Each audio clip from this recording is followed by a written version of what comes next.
Let me think here. It would have either been that one or our gray Ford 500. We kind of switch vehicles back and forth. It's kind of because I've oftentimes worked further away from home, and when I was working in Peru, the car's what do I say? It's a 16.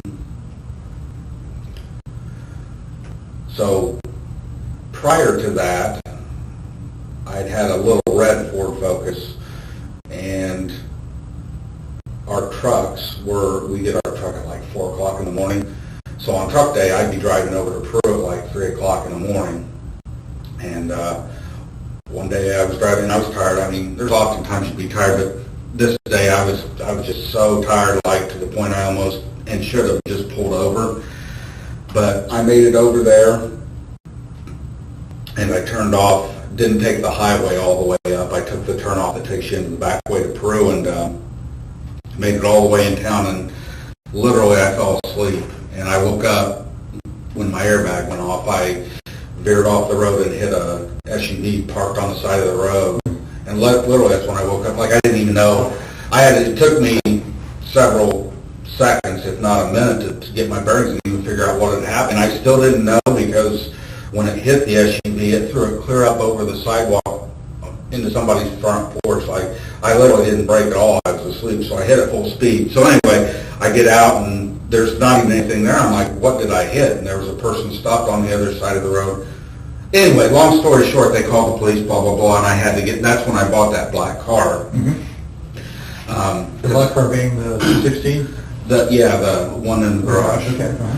And so I got that car because I have to drive back and forth and want something that gets good gas mileage. So my point is, I was driving the black car, and then when I transferred and came back to Delphi, I didn't need the gas mileage anymore, and it was a nicer car, so I gave it to my wife. And from that time until just earlier this year, I drove the gray car and she drove the black car. Now, if I was going somewhere out of town, a lot of times I would use the black car, depending on how far we're going. The gray car was dependable, but it's just one of those where the longer, I guess, more recently, I started driving, if I was going to go to Lafayette or something for an appointment or whatever, I'd take the black car just because it's more dependable. And yeah, she works at her. But anyway, yeah. And then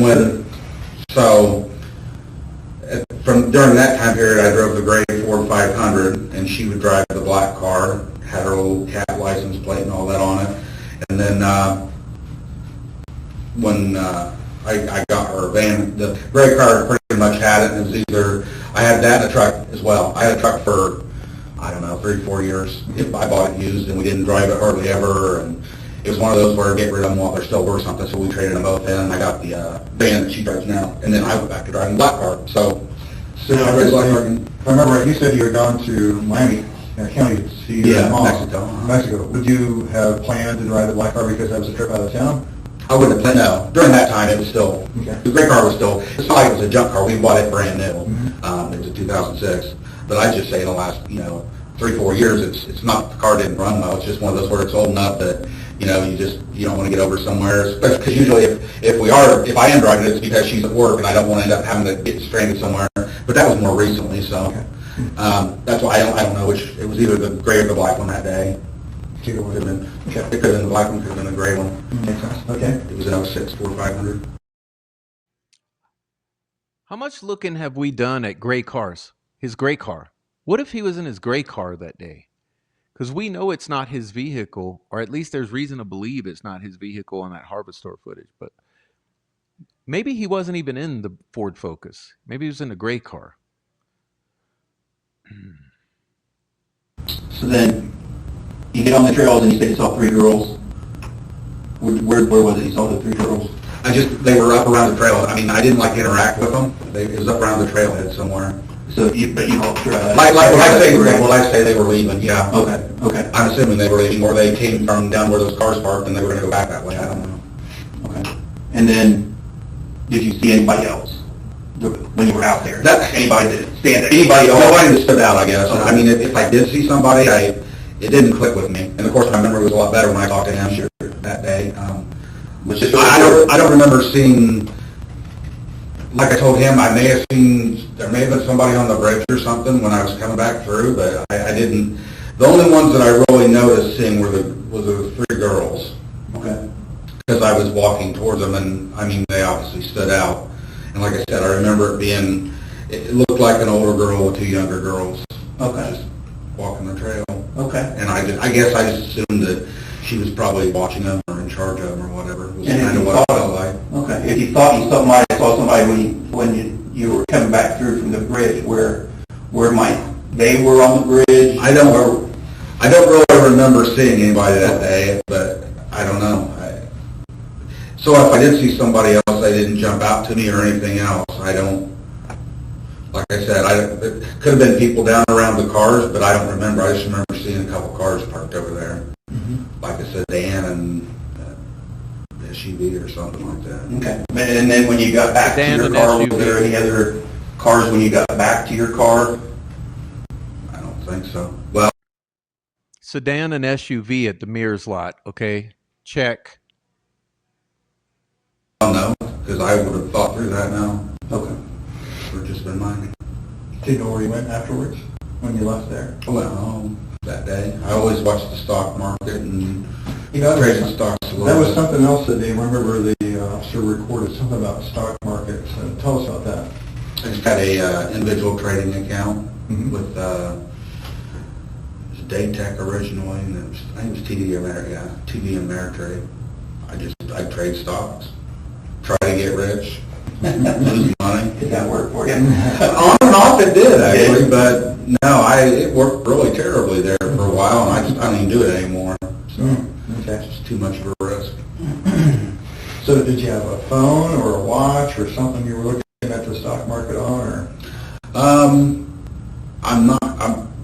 I think so. I had a program on my phone to watch stocks. I don't remember exactly when and how long I had it, but yeah, I had a program that I could, depending on the reception you had, of course. If you didn't have any reception, it wouldn't work. And Was it fairly good out there that day? And that's honestly, I think that's why I went home as quick as I did, because I wanted to get home and watch it on my computer with my stock tickers and all that stuff. Because I remember what I remember. That was like a hobby, I guess, for me, was watching the stock market and looking at charts and trying to predict what something's going to do and make money off of it. Yeah, that's way out of my league. Well, it was mine too. I just didn't realize it at the time. And what were you wearing that day? I mean, you said you put on a jacket. You put on a jacket and Blue jeans, and I'm sure I put on a jacket because I think it was still fairly cool that day. I don't think it was super warm. I would have put on a jacket. I don't know. Remember what kind of jacket Probably you had back jeans. then? I mean, I've had Carhartt jackets over the years.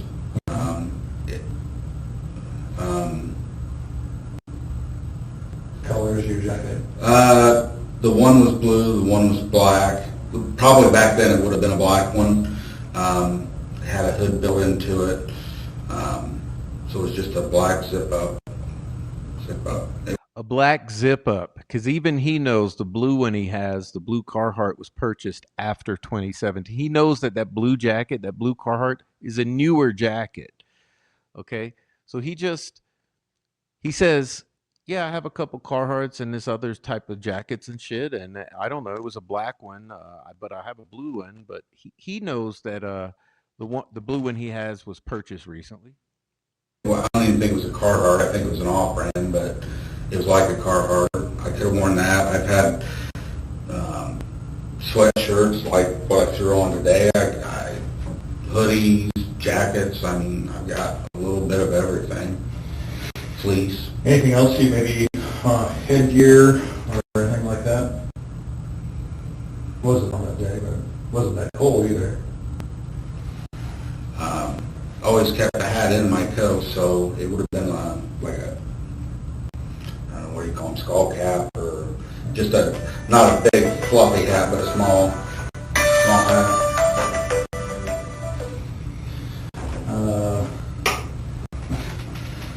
So,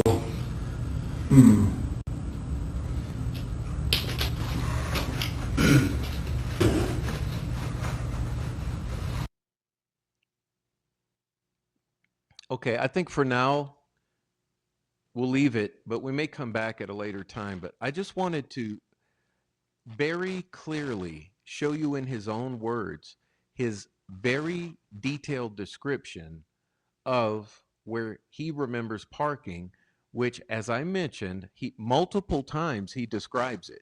And he says he's coming out of Delphi.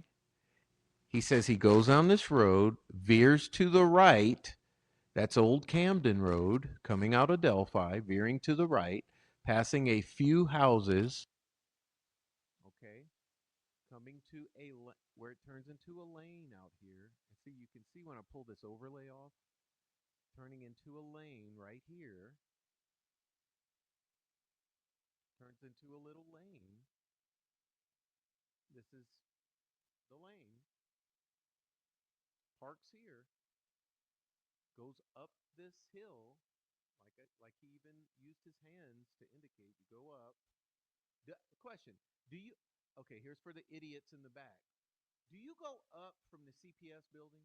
Do you go up when you park from the CPS building? No, it's flat ground. The only place you go up when you're coming out of Delphi, you veer right, you pass some houses, you pull down a little lane, you park. The only place you go up is right here where I'm circling the mouse. You go up, okay? And that's also the only place you got to cross a little bridge, right here, little bridge. Okay, you go up on this hill, you go up, you cross a little bridge. This is a little bridge, okay? You go down this gravel path they had laid down, okay?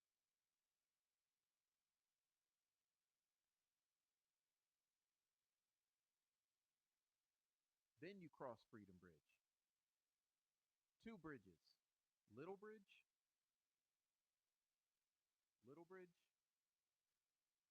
Freedom Bridge. Which means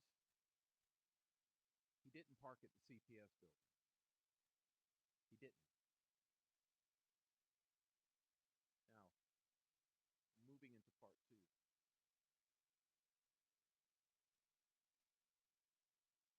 The court properly admitted Allen's confessions. The confessions were voluntary, not the product of state coercion, and therefore did not violate his due process right against self-incrimination under the 5th and 14th Amendments.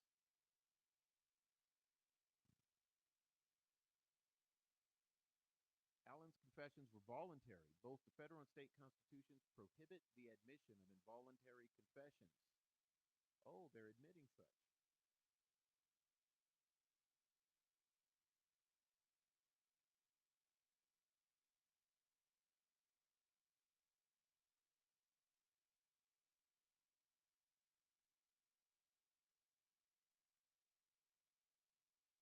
Check, check. Check, check.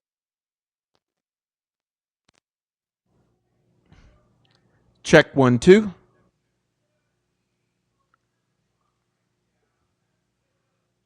Check 1, 2. You guys hearing me yet? Sorry about that. Okay. Let me know if it fails again. A confession is involuntary when a person's free will has been overborne by violence, threats, promises, or other improper influences. Coercive state action is a necessary predicate to a finding of involuntariness under the federal Constitution. The Constitution is not concerned with moral and psychological pressures to confess emanating from sources other than official coercion. This remains true even when a defendant suffers from mental illness.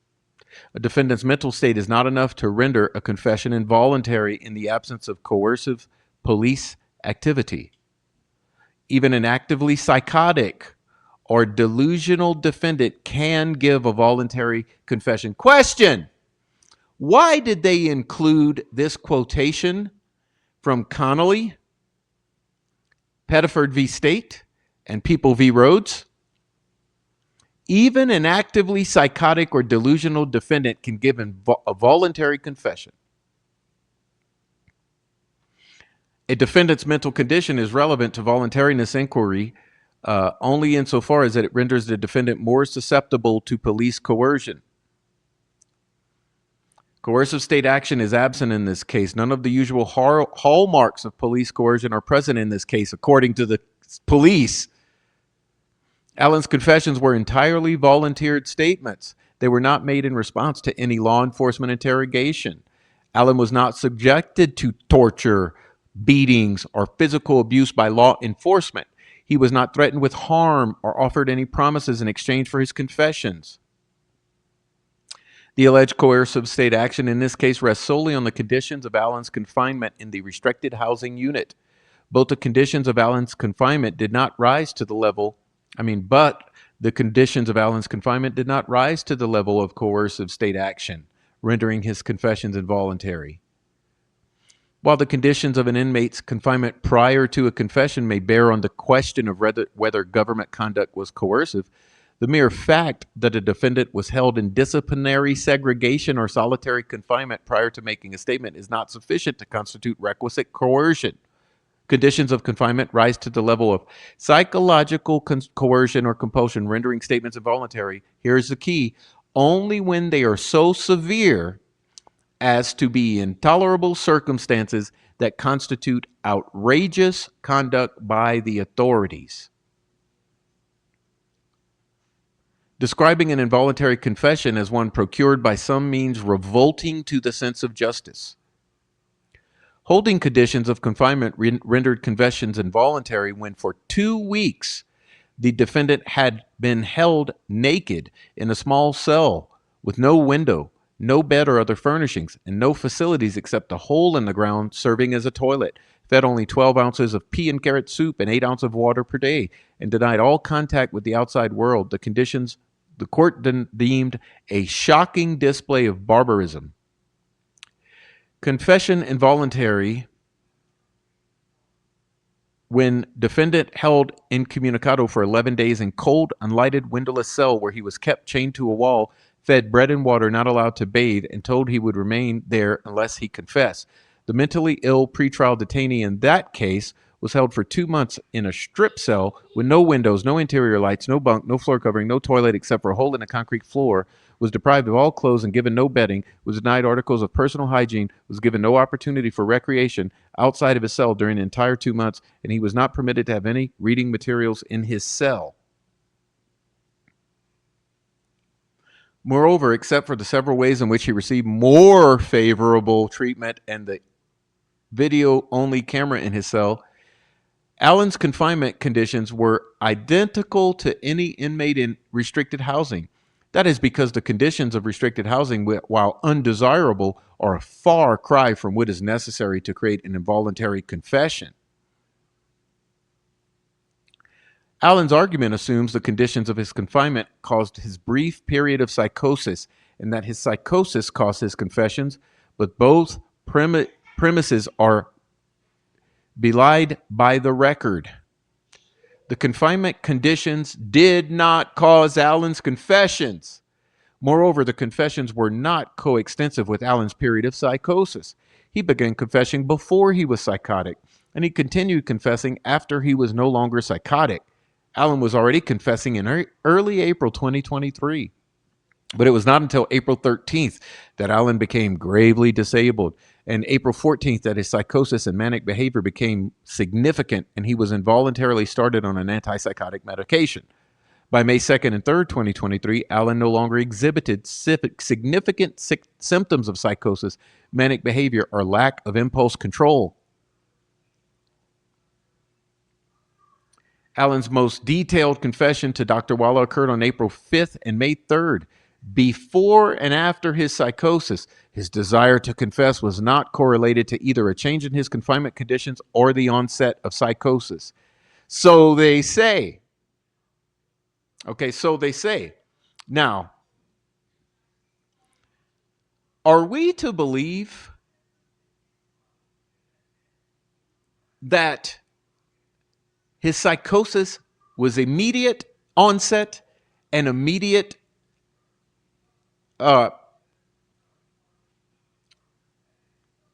resolution? So are we to believe that he just suddenly one day before April 13th, he just suddenly on April 13th or 12th, he just suddenly all of a sudden became psychotic? And then within a week, he just suddenly became non-psychotic? Is that how mental illness works?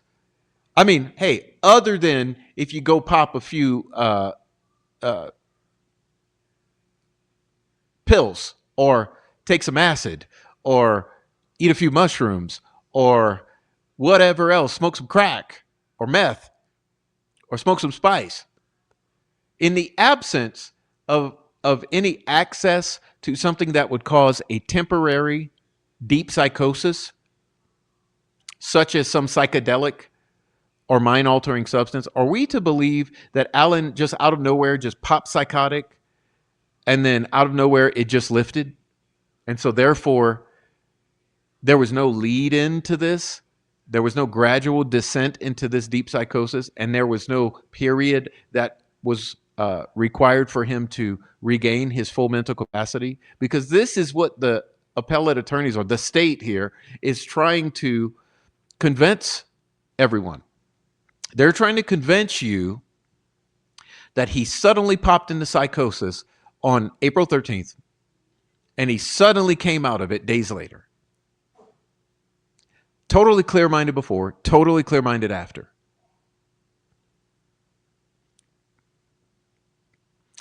Not only that, they're doubling down and trying to give a further reasoning to explain what may have caused this sudden onset and sudden lifting of the psychosis, which is that he received his legal discovery at the end of March, beginning of April, and he had a meeting with his attorneys April 3rd. His behavior began to change and worsen immediately after these two events.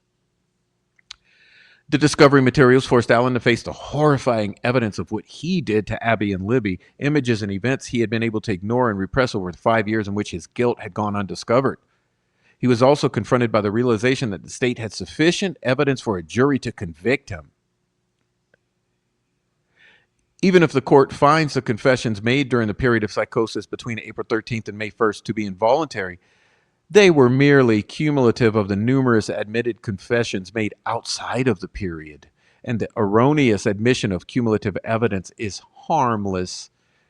So even if he was confessing during a period of psychosis, even if, don't worry, it was harmless.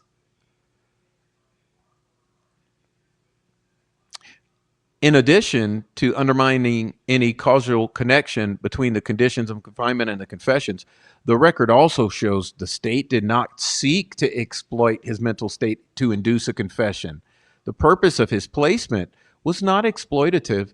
Alan was validly transferred to the DOC as a safekeeper and placed in a restricted housing cell out of concern for his own safety, both from other inmates and himself.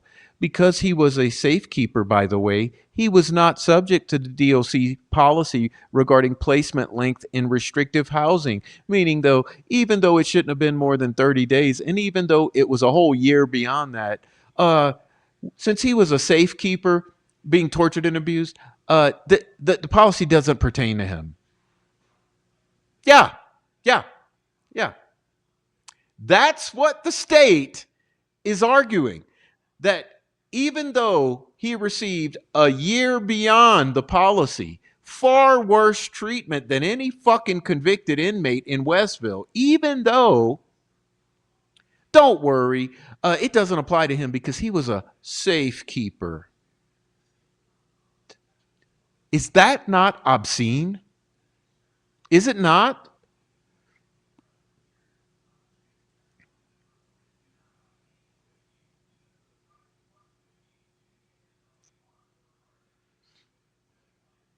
Even if the confessions were involuntary, by the way, their admission into evidence is harmless.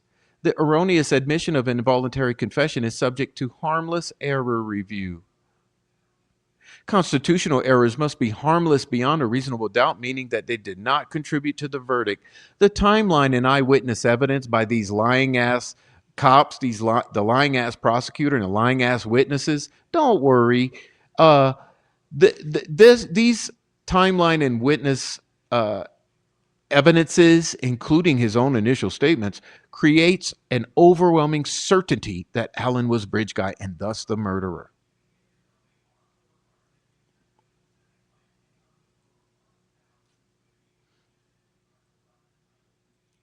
Okay, I want to show something else. Let's see.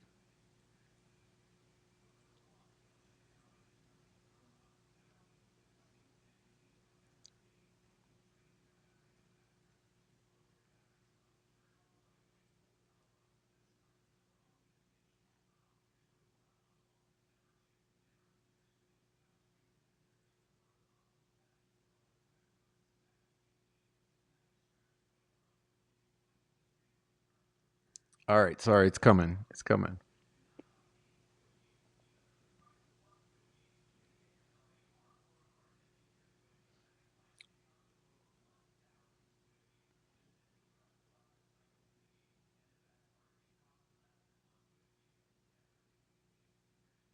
Well, I think it's coming. What the hell? It's taking forever here. Here we go.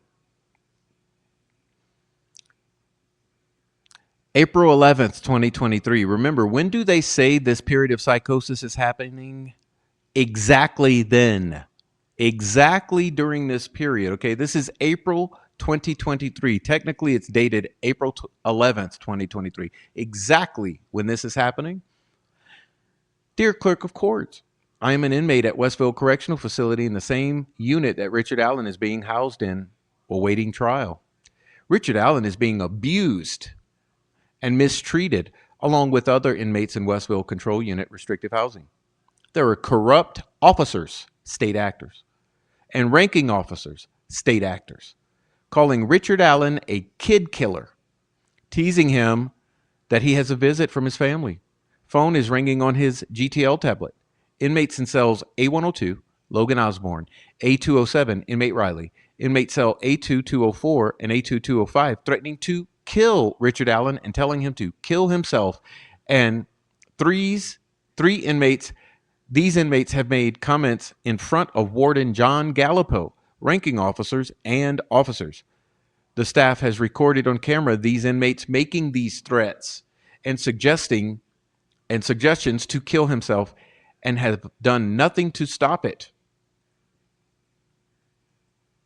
Okay, and then we're looking at another letter from November 23rd, 2023. I used to be in a cell just above defendant Richard Allen, and as soon as I started voicing my opinion and advocating abuse, mistreatment, and inhumane conditions of Richard Allen, myself and other inmates, back in April of 2023, and recording times and dates of incidents, the corrupt Westville Correctional Facility warden, John Gallipo, custody supervisor, Chad Corinth, Westville Restrictive Housing Unit captain, Gary Lewis, and manager, Mrs. Tracy Cornett, retaliated on me approximately April 29th, 2023, and had me moved from APOD away from defendant Richard Allen.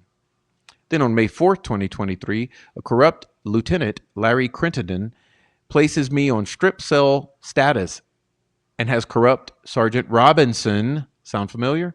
Officer Garou and Officer Pleasant remove all of my property from my cell so I could not write or record dates and times of incidents, and went through my property and destroyed any incriminating dates and times that I had recorded.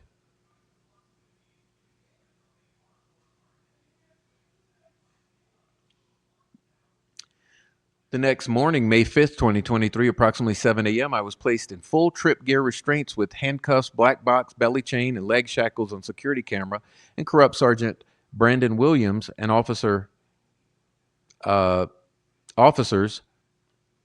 removed me from the holding cell to escort me back to my assigned cell in restrictive housing unit B6202, and Sergeant Brandon Williams orders one of his corrupt officers to run my mattress and bedding through the urine on the floor of the cell I was left in.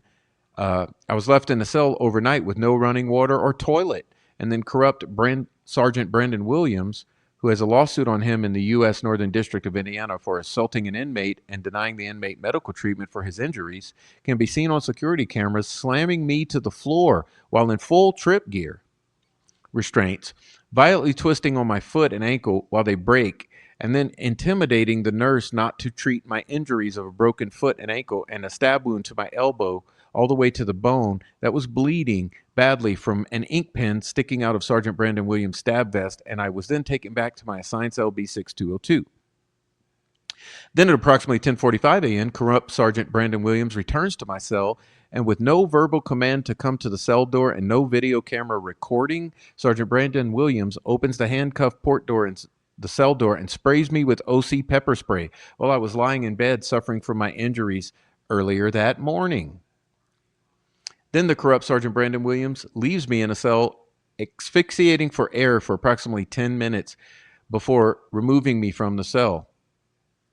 Sergeant Brandon Williams, former officer, and now Sergeant Mott, Officer Clemens, and an unknown officer takes me out of view of security cameras in the hallway, and Officer Quentin Davis tells Sergeant Brandon Williams to hold me up while Officer Quentin Davis violently punches me in the ribs and stomach, breaking my ribs, and former officer and Sergeant Mott need me in the face while corrupt Westville Correctional Facility warden John Gallipo, mental health doctor Dr. Monica Walla, and Ms. Bourne watched the beatdown. Note, Officer Quentin Davis also has a federal lawsuit on him for assaulting an inmate and denying him medical treatment for his injuries. In May of 2023, right after the excessive use of force assault with bodily injury, Attorney Brad Rossi, the attorney for Richard Allen, requested an interview with me concerning the poor treatment of Richard Allen and inmates at Westville Restrictive Housing Unit. An inhumane and human rights violation and civil rights violations, and someone at either Indiana DOC Central Office or Westville Correctional Facility John Gallipo denied that interview because they did not want Attorney Bradley A. Rossi to see and record my injuries that they were trying to cover up. I remained in a cell for over a month suffering from my injuries before I received medical treatment after being taken off strip cell and receiving my property back and contacting the state of Indiana Governor's Office of Ombudsman Bureau, who contacted the IDOC Office of Investigations and Intelligence, who then got me medical treatment for only my broken foot and ankle, where x-rays confirmed they were broken. Note, while being interviewed by Bradley A. Rossi, on August 4, 2023, a corrupt Sergeant Dahlia went to my cell, B6202, and took all of the incriminating notes and times of incidents that I had recorded. There needs to be a disbanding of the corrupt IDOC Office of Investigation and Intelligence and state and federal investigations into the corruption going on and the inhumane conditions, human and civil rights violations due to the constant staff and officer shortages going on in all IDOC facilities that are creating unsafe and dangerous prison environments or conditions. On November 8, 2023, an inmate at Westville Correctional Facility was murdered. Approximately in June 2023, an inmate died of starvation in Westville Restrictive Housing Unit. Inmates have died of suicide in IDOC facilities due to this corruption. Westville Restrictive Housing Unit custody staff say they are about inmates' quality of life, but I haven't had a shower since October 2nd, 2023. Remember, this is November 23rd.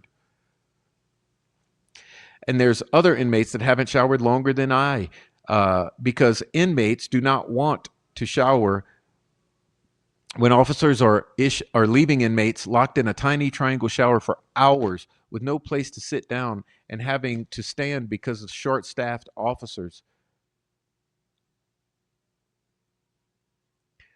The corrupt Westville Correctional Facility warden John Gallipo does not allow the Christian Amish church group Christmas Behind Bars to pass out Christmas sacks to inmates because the warden John Gallipo is a leader here of a pagan white nationalist group called Odin. The corrupt staff and officers here at Westville Correctional Facility and other Indiana DOC facility wear Odin and Punisher patches on their uniforms and stab vests. The corrupt staff and officers that wear the Punisher patches is a group of good old boys who assault, torture, abuse, mistreat inmates. I am submitting an IDOC grievance to the IDOC Office of Investigation and Intelligence concerning the Odin and Punisher patches, and the grievance, I submitted one, and the grievances never got processed due to this corruption.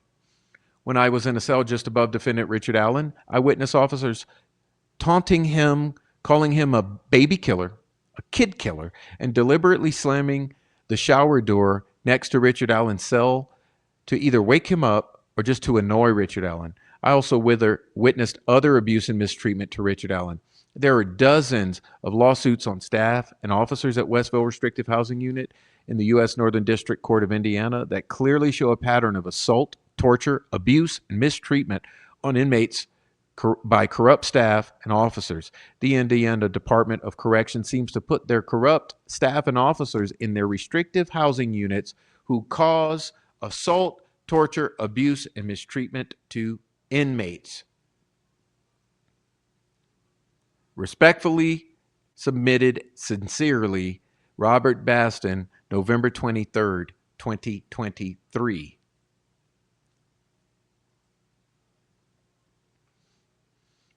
Before I go there,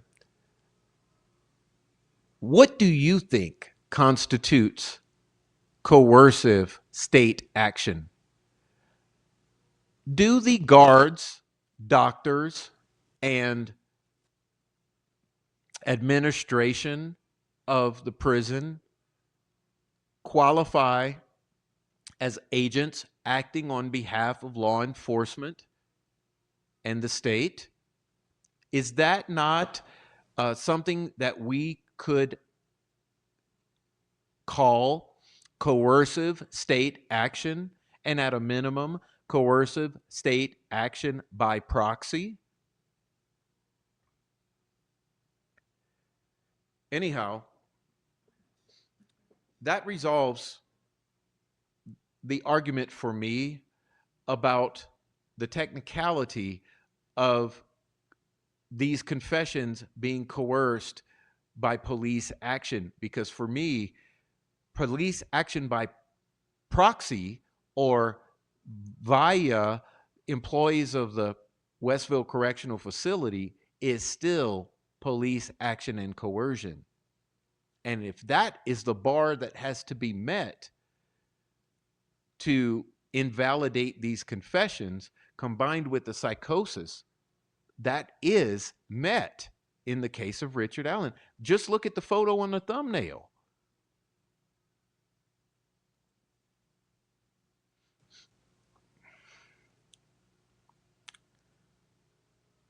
Here's what Richard Allen's appellate attorneys have to say about this. When Richard Allen entered Westville, he received a D mental health code, the second most severe, entitling him to one out-of-cell psychologist visit weekly. Allen was shackled and confined in a 3-by-3-foot cage for these visits, separating him from the psychologist. Allen had no face-to-face interaction unless shackled or separated by bars. He was restrained with leg irons, handcuffs, a belly chain on a lead, and a shock vest. Other Westville inmates in general population lived in dorms, played games, ate together, watched TV, moved freely. IDOC knew that solitary confinement would worsen Allen's major depressive disorder and even cause psychosis, and their policy restricts the time inmates with serious mental illness can stay in solitary up to 30 days. But Allen remained in the solitary cell for 13 months at Westville. On arrival at Westville, Allen appeared like a deer in headlights, but was coherent, quiet, and weighed 180 pounds. By April 2023, he weighed 135 pounds and was psychotic and gravely disabled, and he eventually dropped even lower than that, okay? Allen maintained his innocence and believed himself that solitary was meant to tear him down. He told Dr. Monakawala that he felt like a broken man after 2 fucking weeks. By January 26, 23, Allen was experiencing paranoia, which counters, right, the state's allegations that he didn't go psychotic or mentally ill until April 13th. He refused meals, became nonsensical, spoke of old Bear Claw hypnotizing him and acting like he was from medieval times. He ripped his legal mail, washed his face in the toilet, and drank toilet water. He stuck a spork into his genitalia and covered himself in feces, spit, and vomit.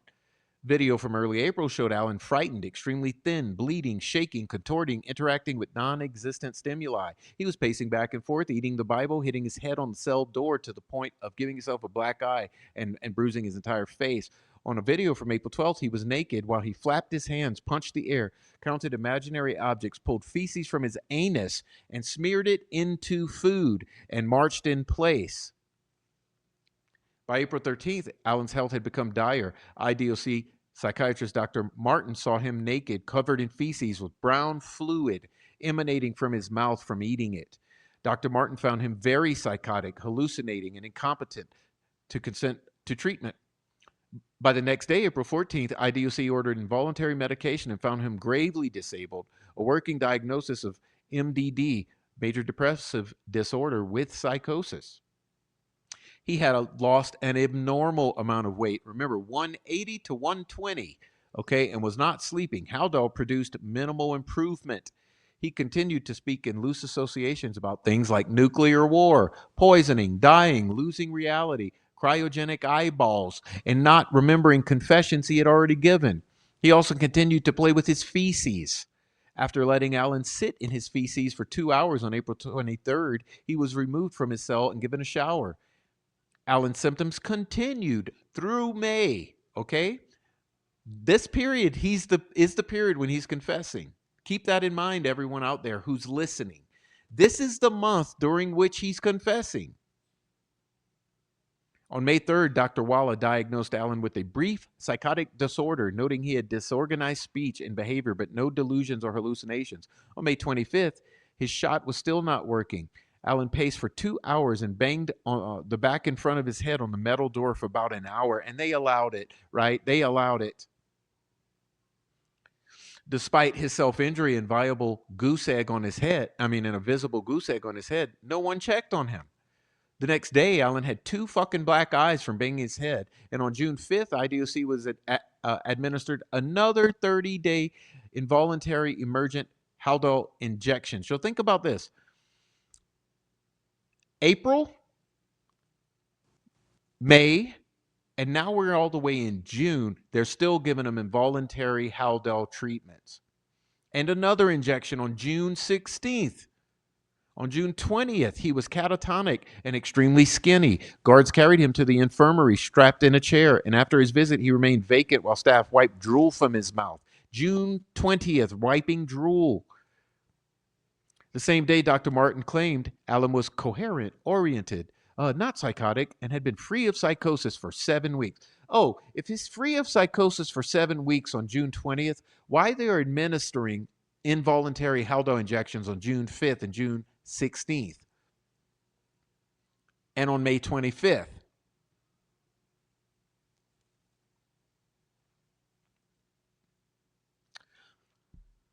On May 18th, Alan banged his head against his cell door to the point he had a gash, okay? This is the day after he confessed to his mother that he killed the girls. On June 5th and 11th, remember, they're medicating him on June 5th and June 20th. June 5th and June 16th. June 5th and June 16th. June 5th and June 16th, they're force medicating him, involuntary Haldol injections. On June 5th and June 11th, which is sandwiched by these injections, Alan told his wife he did it, but he has lost his mind. He's probably going to kill himself, feels like he's already in hell, and doesn't understand what's happening. From April through June, April, May, June, involuntary medication, involuntary medication, involuntary medication, psychosis, psychosis, psychosis. Guards repeatedly heard Alan confess, "I killed Abby and Libby," amidst bizarre behavior. His statements occurred while he smeared feces, rolled in it, drank toilet water, shouted at his shadow, sang, masturbated, paced, saluted, asked nonsensical questions, hit his head, and asked if he was dead.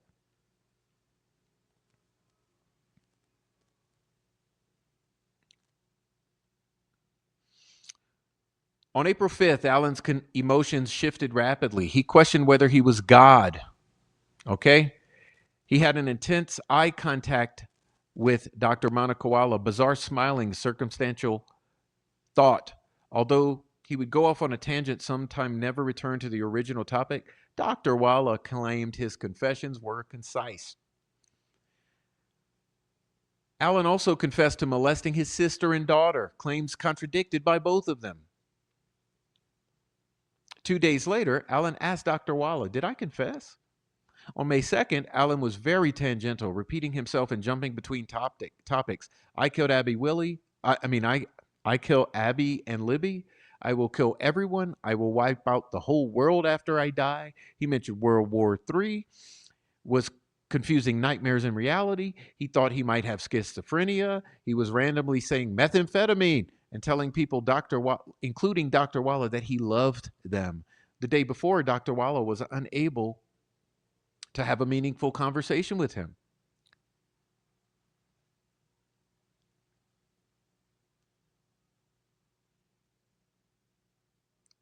On May 10th, he told his wife, "I did this. I killed Abby and Libby," while also insisting he was losing his mind. He continued believing he was dead, that the world would blow up if he fell asleep, that the water was poison, and that he was reliving the same day every day, Groundhog Day. Dr. Walla listened to podcasts about Alan 3 hours a day while commuting to and from work and forcibly medicating Richard Allen. Before Allen was arrested, she researched a suspect on IDOC's database, probably unethically. After she treated Allen, she posted on social media all about his case.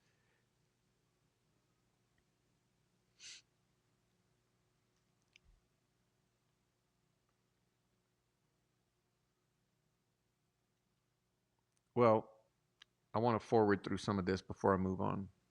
The prosecutor argued that the jury should believe Allen's confessions despite his psychosis, relying on the opinions of Dr. Walla, the guards, and Trooper Harshman.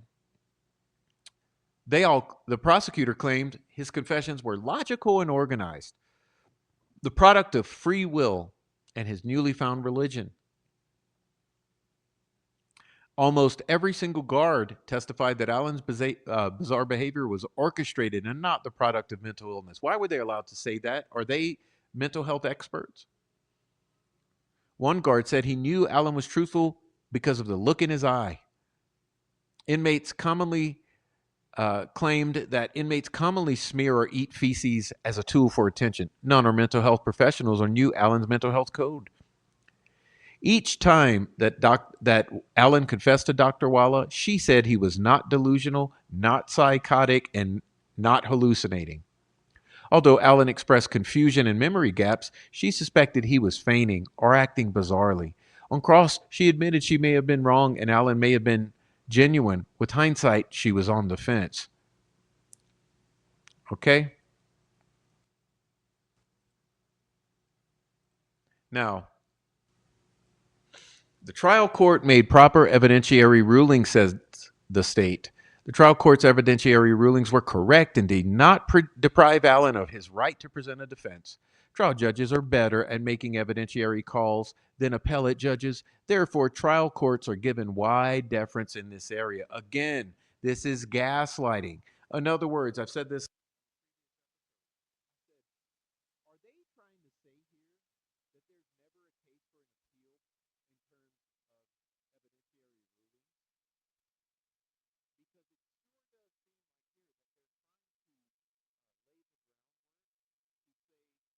that trial court judges never err.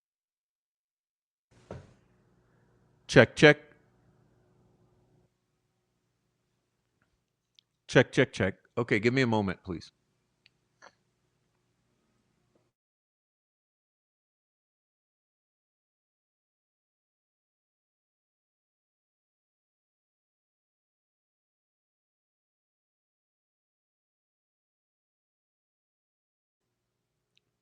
Okay, so the contention here is that trial courts never err, which means there should never be an appeal on terms in the terms of improper rulings. Okay, this is the gaslighting that's going on. Judges are better at making evidentiary calls than appellate judges. Therefore, trial courts are given a wide deference. In many cases, a court could admit or exclude evidence, and an appellate court won't meddle with that decision on appeal. An erroneous evidentiary ruling anyway is harmless if given all the evidence in the case. The error's probable impact does not undermine confidence in the outcome. Federal constitutional errors must be harmless beyond a reasonable doubt, meaning that they did not contribute to the verdict. Do you see what I'm saying here? The games that are being played, the semantics. Any of the alleged errors, individually or collectively, are harmless given the powerful, independent evidence of guilt. Question. As you can see, the statement here is any of these alleged errors are harmless given powerful, independent evidence of guilt. Guilt. Powerful, independent evidence of guilt. What is that powerful, independent evidence of guilt? I'll wait.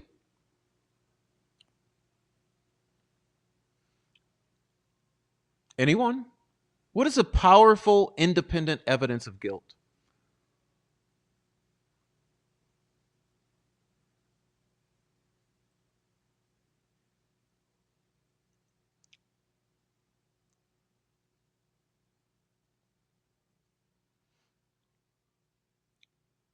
Okay. Moving on to the admission of the Google search, the totem pole hearsay.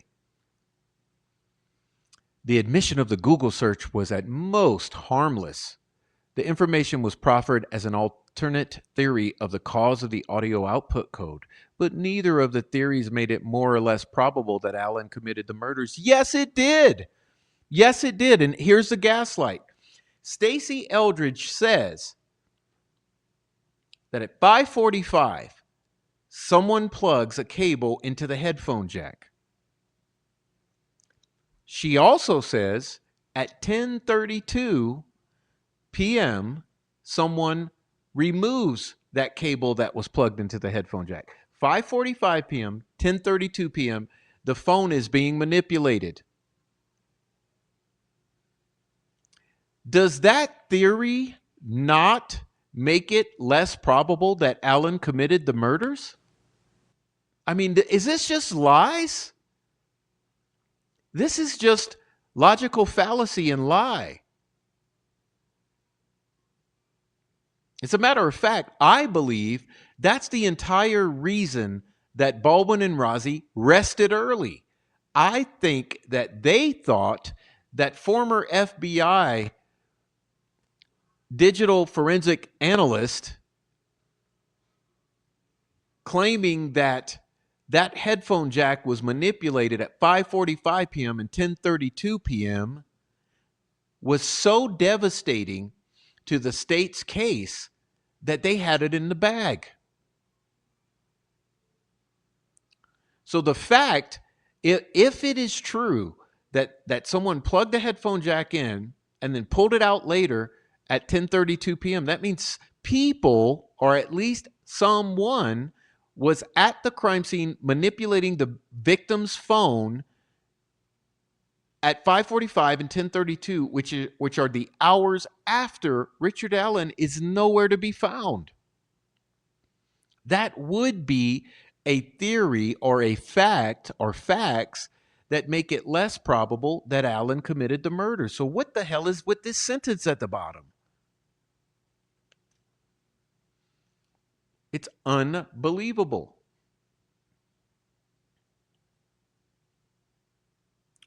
And again, we're just going to finalize with this. The trial court properly denied Allen's motion to correct error because the state did not knowingly present false testimony through Weber in violation of Napui v. Illinois. A conviction obtained through the use of evidence that the state knows to be false, does not attempt to correct, violates a defendant's 14th Amendment due process right, which happened. To make a claim under Napui, the defendant must establish that there was false testimony. The government knew or should have known it was false, and there is reasonable likelihood that the false testimony affected the judgment of the fact finder. Allen failed to show the state presented false testimony through Weber. Yes, no. Allen did prove through the motion to correct error that the prosecutor allowed to stand uncorrected false testimony through Weber, because the FBI had a ping that proved that Weber was home later than the state's theory alleges, and therefore destroyed the entire part of the state's theory that says that Allen confessing to the white van is legitimate, and that Weber frightened Allen and caused him to kill these girls, because it was much, much, much earlier.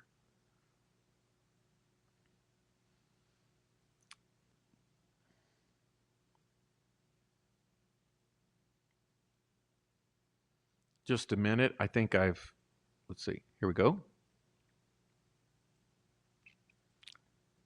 I'm going to skip over Dr. Perlmutter's information because we're already past that. In summary, the unconstitutional search, the trial court committed reversible error by admitting evidence seized under an unconstitutional warrant denying Allen a Franks, altering witness descriptions to connect Allen to Bridge Guy, misrepresenting that Allen admitted he wore a blue Carhartt like Bridge Guy, misrepresented blue Carhartt didn't exist in 2017 in Allen's possession. These misrepresentations and omissions misled Judge Diener into believing multiple witnesses saw Allen and his car, when in fact they described someone else or someone's else and a different car or cars. Once the affidavit is corrected, there's no probable cause. On the confinement, Allen's confessions were involuntary, the product of grave mental disability caused by 13 months of maximum security pretrial solitary confinement, which exceeds IDOC policy, caused psychosis, paranoia, confusion, while the state actors were indifferent to his deterioration. Federal due process and Indiana's protections against unnecessary rigor, and the error was not harmless, requiring suppression.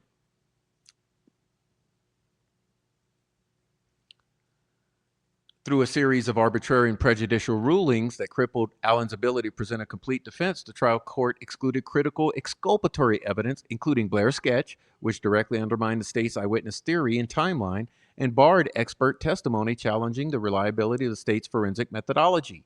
It permitted inadmissible hearsay to rehabilitate the prosecution's timeline, blocked Allen from presenting evidence that showed the circumstances that led to his confession, and impeached their credibility, including the audio depicting his deteriorated mental state.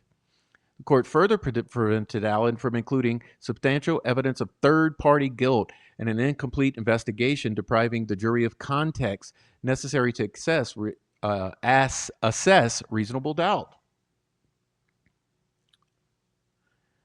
These errors violated Allen's 14th and 6th Amendment rights and created a fundamentally one-sided proceeding, and a new trial is constitutionally required to restore integrity of the process. Okay?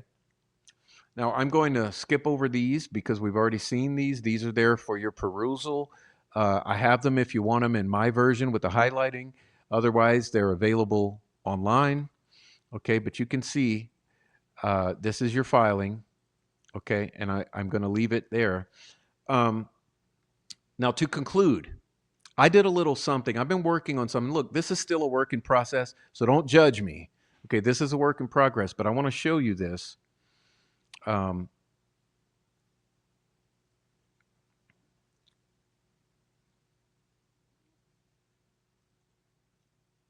This is something I'm piecing together, and this is a draft copy here. Let's see. Okay, so to conclude, I want to go through this with you guys, if you don't mind. Just Humor me for a moment. It's not very long. This is my tentative take on the appeal as a whole at this point in time, and it's likely to expand and refine. But for now, let's consider these thoughts, okay? The warrant, the exclusion of third-party culpability evidence, and the resulting asymmetrical trial structure collectively deprived Allen of a fair trial and a meaningful opportunity to present a complete defense. Okay, and I'm going to go through some points here. Point number one. The probable cause affidavit was defective under Franks because it omitted material evidence of alternative suspects and contradictory facts. Under Franks v. Delaware, suppression is required where law enforcement omits material information that, if included, would defeat probable cause. The omissions here were not minor. They systematically removed from the magistrate's view both exculpatory facts and evidence of third-party culpability. The omitted exculpatory evidence. The affidavit failed to include eyewitness descriptions inconsistent with Allen. A younger age, different hair, and a different build. As we mentioned earlier, vehicle descriptions inconsistent with Allen's known vehicle. The absence of any witness placing Allen at the crime scene after 1:30 p.m.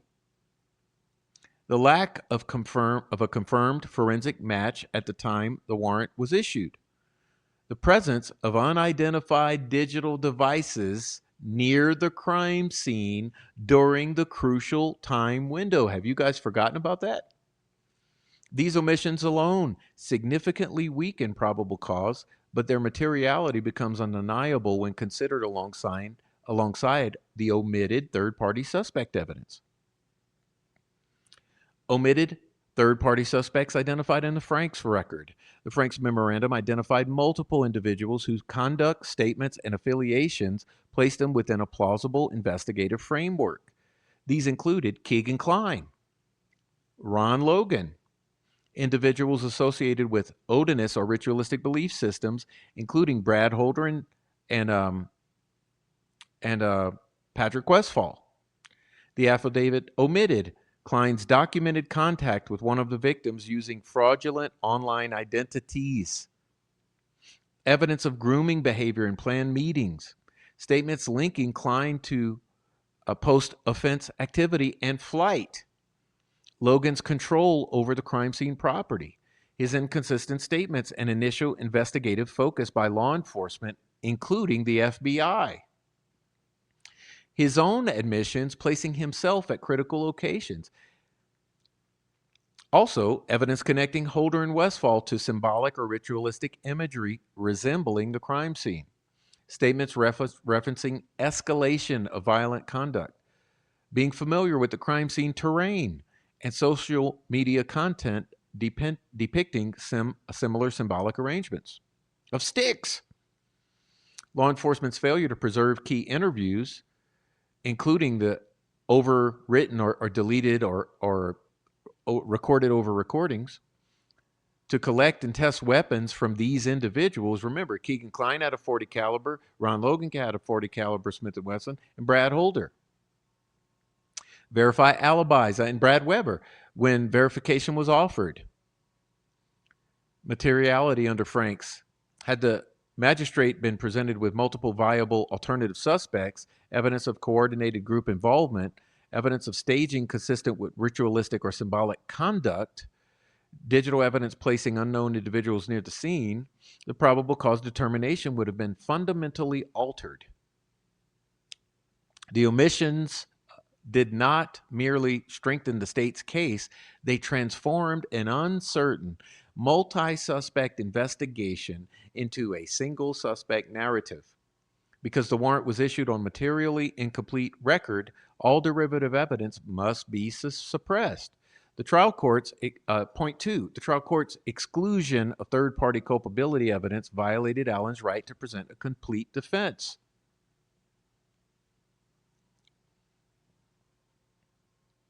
The Constitution guarantees a defendant the right to present evidence that another person committed the crime. Here, the trial court excluded or severely limited evidence relating to all major third-party suspects identified in the Franks record. Keegan-Klein. Direct victim contact and predatory conduct.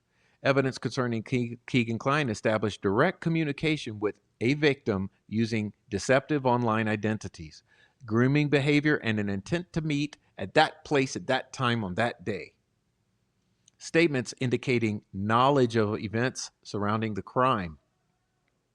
Post-offense conduct suggesting consciousness of guilt, including travel and disposal of materials. Remember, disposal of phones, disposal of weapon. This evidence was not speculative. It placed Klein in direct proximity to the victims' lives and created a clear alternative pathway to the crime. Ron Logan. Evidence concerning Ron Logan included ownership and control of the land or property where the victims were found, inconsistent statements and early investigative suspicion, statements as relayed by Reese Davis, placing Logan at key moments, if not ultimately charged. Logan's role was central enough that excluding him from the defense's narrative deprived the jury of critical context. C. Holder and Westfall. Ritualistic and associational evidence.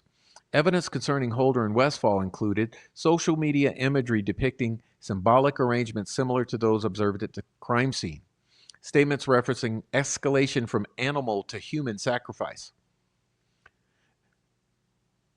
them being familiar with the crime scene, religious or ideological frameworks consistent with symbolic staging. Additionally, Holder possessed a fire alarm that was never collected or tested. His interview was recorded and lost. Law enforcement declined several opportunities to verify his alibi through available video evidence. This evidence was not offered to prove a definitive alternative theory, but to demonstrate reasonable doubt and investigative incompleteness. D. The Reese Davis narrative, a coherent alternative framework. Reese Davis provided a narrative that described multiple actors rather than a lone perpetrator. It included staging of the crime scene. It explained the movement of victims inconsistent with the state's timeline. It described post-offense coordination, including cleanup and disposal of evidence. While contested, this narrative aligns with independent anomalies, such as unidentified digital devices near the crime scene, timeline inconsistencies, evidence that suggested staging. The jury was entitled to hear this evidence to assess its credibility. 3. The exclusion created an unconstitutional asymmetric trial.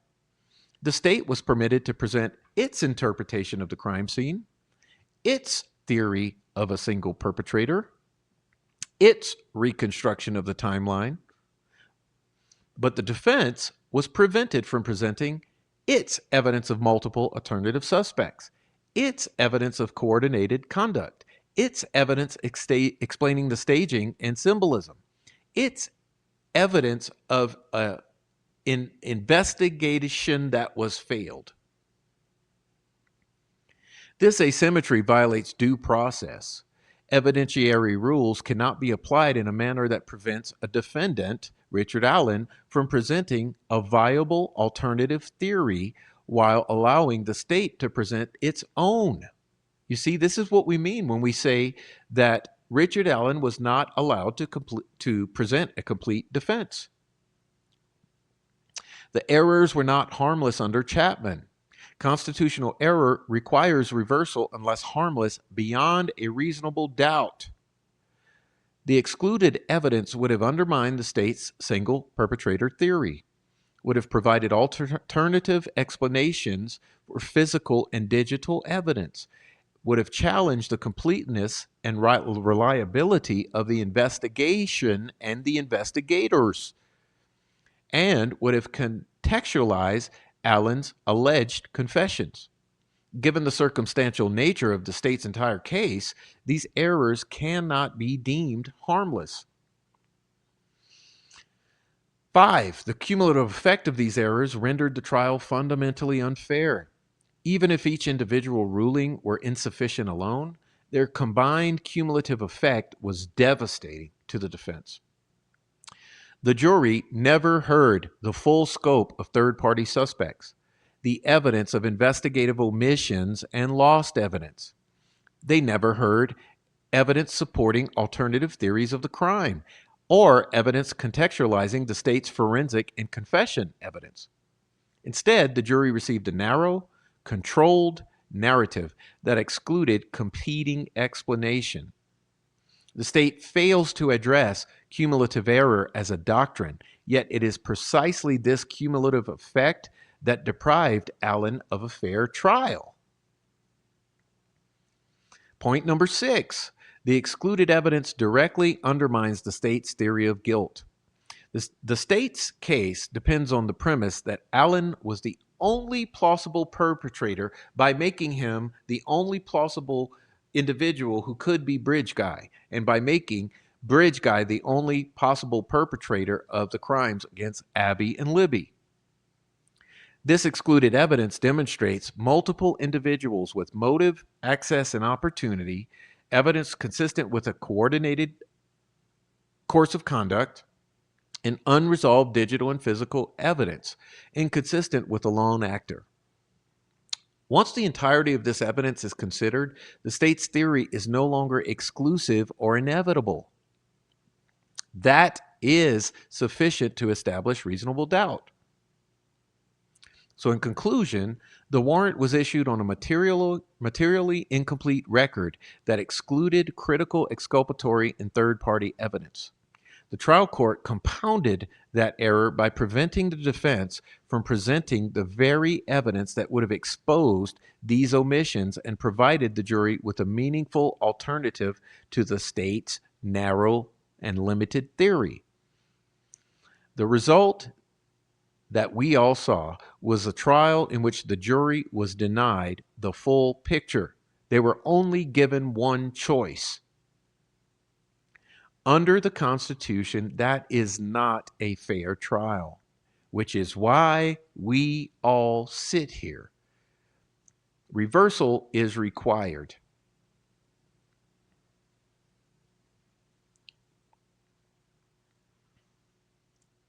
And that, ladies and gentlemen,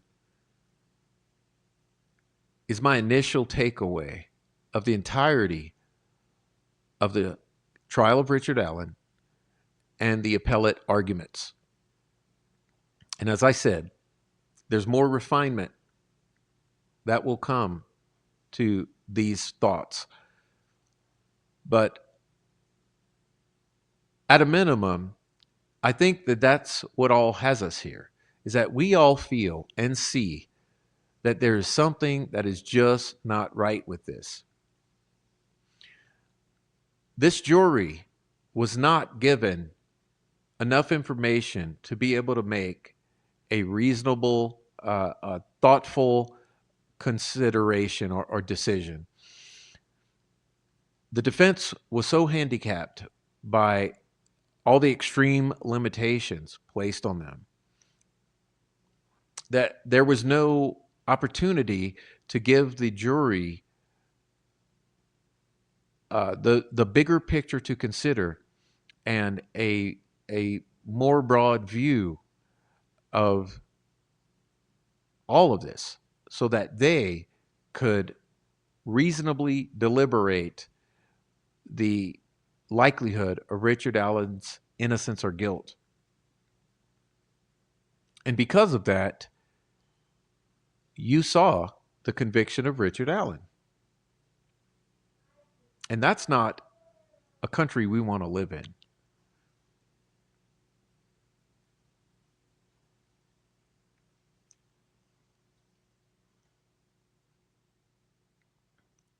The concept of innocence or innocent until proven guilty is an important concept. It's one upon which our justice system is founded. The Constitution being that which we adhere to and which everything revolves around. And in this case, what we've seen is a throwback to the Dark Ages, to medieval times, to a world in which you can grab an individual, throw him into the dungeon, into the torture chamber, and exercise torture until the desired outcome is achieved. In modern times, we call that waterboarding. Richard Allen himself called Westville Guantanamo Bay, which I think is a fitting analogy. We are dealing with Guantanamo Bay, Indiana. Without these alleged confessions, the state would have never achieved a conviction of Richard Allen because the evidence was so flimsy, the case was so thin, and the theory was so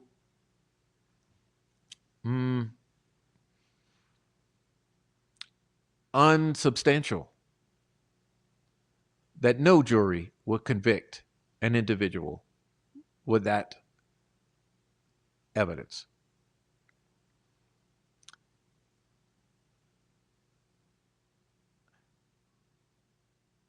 But by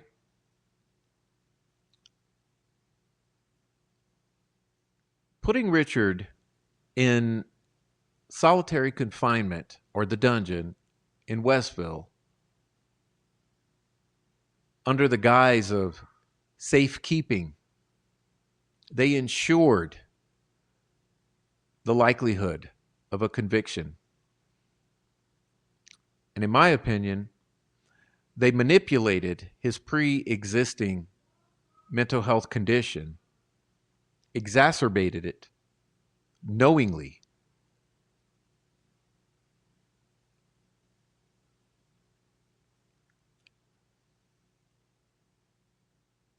How would I say?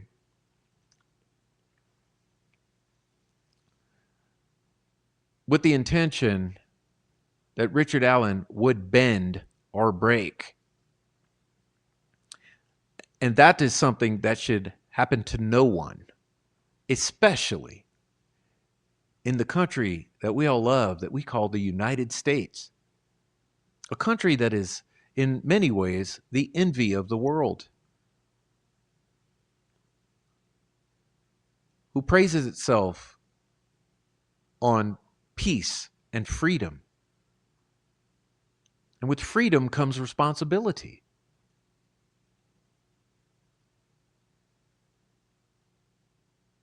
And accountability.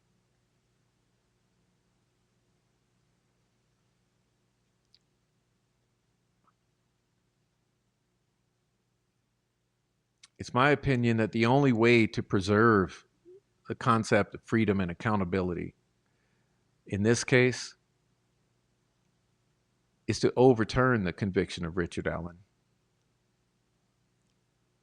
And if you're someone who believes that he was involved in this crime, well, you should want that fact to be proven to you. And if you're someone who believes in Richard Allen's innocence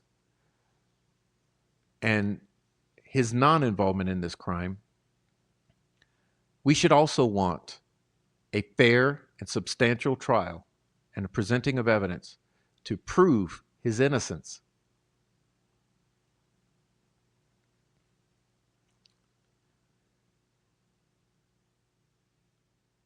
And anything other than that is an outcome that is unacceptable and that we cannot stand behind. No one can stand behind. And I would plead with those who do stand behind this, and I'd ask you to place yourself in those shoes and review the content that we discussed tonight and this trial in its entirety and the lead up and all that's out there. And ask yourself, would this be okay if it were me? And I'm sure that anyone well-informed giving that consideration would truly land on the side of absolutely not.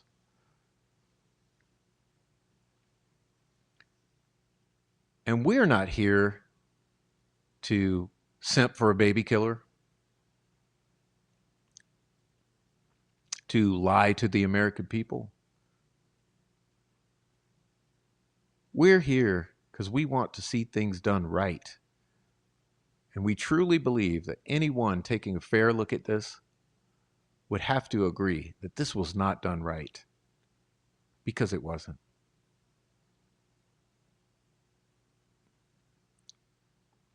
And I love you all. And I truly hope that you heard me tonight, because I want things done right and true justice for Abby and Libby, because they deserve it. And maybe then the outcome that the state so sorely desires, which is closure for Abby and Libby, maybe that would come.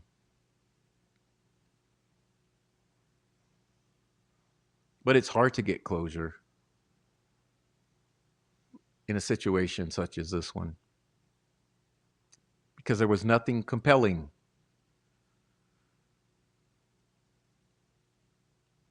All you've done is cause more questions than answers, more doubt than confidence, more suspicion than belief.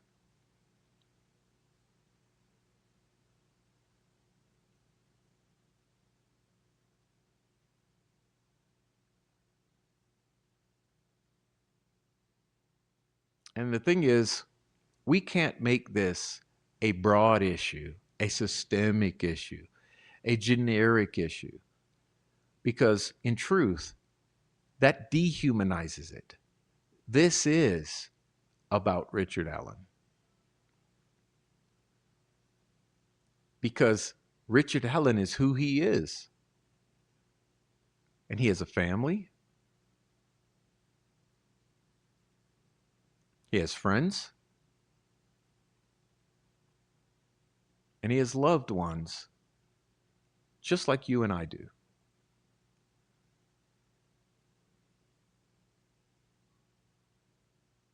And I've oscillated so many times. I've gone between, is this about Richard Allen or is this about the concept?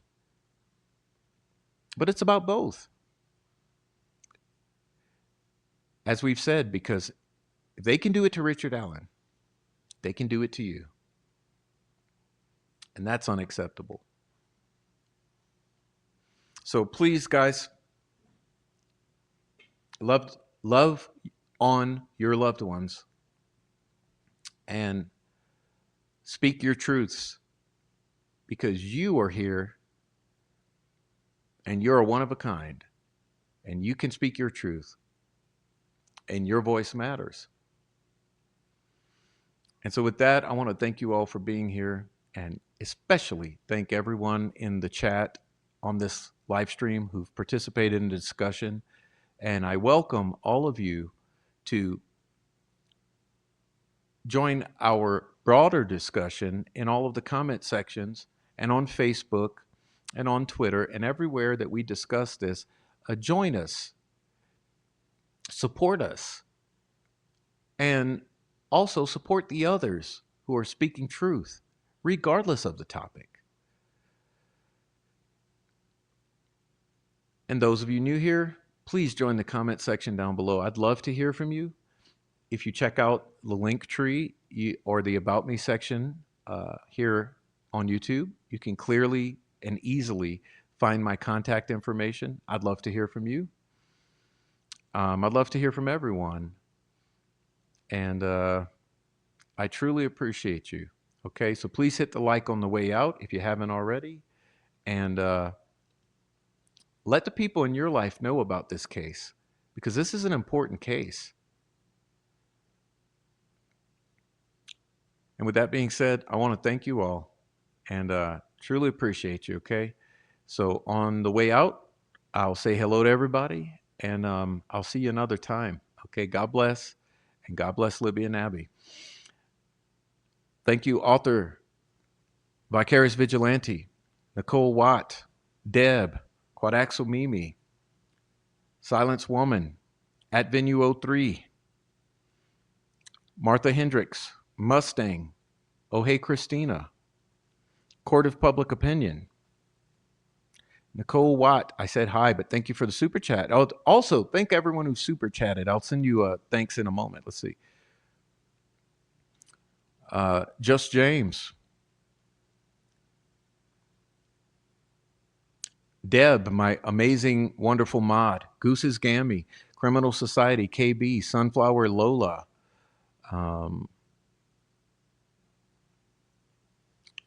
Warrior Everything. Artist formerly known as Bezo Jones, Violets and Grace, Ninja Warrior Assassin, Carol, Free Me, Suede Smith, Monday,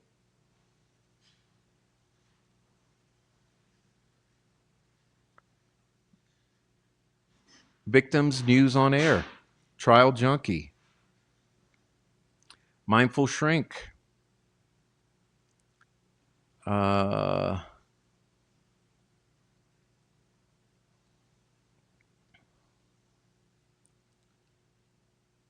Heavy Metal Rehab, Miss K, Sarah Maltus. Geez, I'm having a hard time going back so far to see everyone. Anarch 00141. All right. Also, Christopher 88A. Dennis McKean. As I said, Bezo Jones. All right.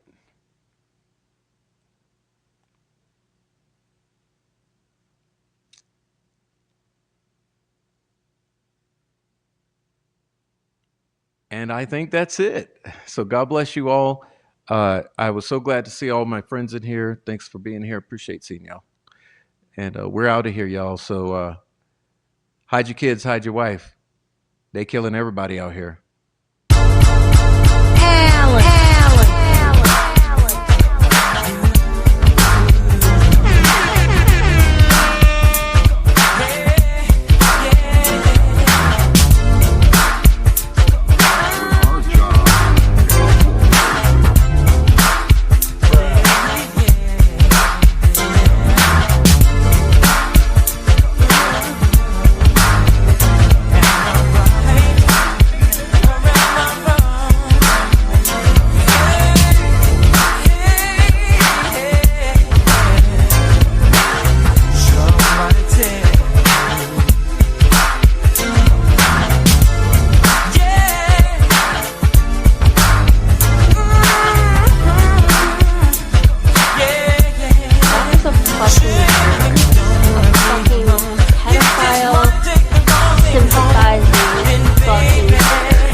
I'm going places, can't fake it. My heart is so cold, my energy is contagious. All the pain, I can't take it. I'm staying grounded and graceful, cause I know everything that I've been through only made me count my blessings daily. Yeah, they been acting shady, but I don't take it personal. The memories fading, I'm enjoying the moment. I've been smelling the roses, taking time to reflect, stepping back, the truth unfolding, unfolding. Got nothing to prove, cause I'm about to blow. I've been in the booth, speaking through my soul. You know that I'm true, either way it go, either way it goes. I cannot turn cold, staying on the low. I've been protecting my soul. If your intentions are not pure, I can't let you get too close, cause I'm vibrating high. Ain't got time for your ego, these niggas quit to turn me back. Acting like the amigos, they never cared in the shows. Wasn't with you at your lows, assuming that you gonna fold. But baby, I've been growing ever since I let you go. And I've been doing better, and I know that hurts to know. Hurts to know. Only good vibes around me, and that's for sure. Only good vibes, good vibes, good vibes, good vibes. Only need good vibes, good vibes, good vibes, good vibes. Only need good vibes. Can't lie. Only need good vibes, good vibes, good vibes, good vibes. You see me searching for my inner peace. I've been learning more about myself and my purpose. Truth always come to the surface. Was hurting, but I had to heal. Releasing all the pain that I always held. Been going through some changes, I'll make it still. Protecting my soul to keep it real. Only need good vibes, good vibes, good vibes, good vibes. Only need good vibes, good vibes, good vibes. This stuff's coming to a close. There are more than one person involved in this case. It's not just Rich and Al. There's several, and we've all seen them on TV and been interviewed and spoken about way back in the beginning. Law enforcement has known about these people, but they have to methodically build a case.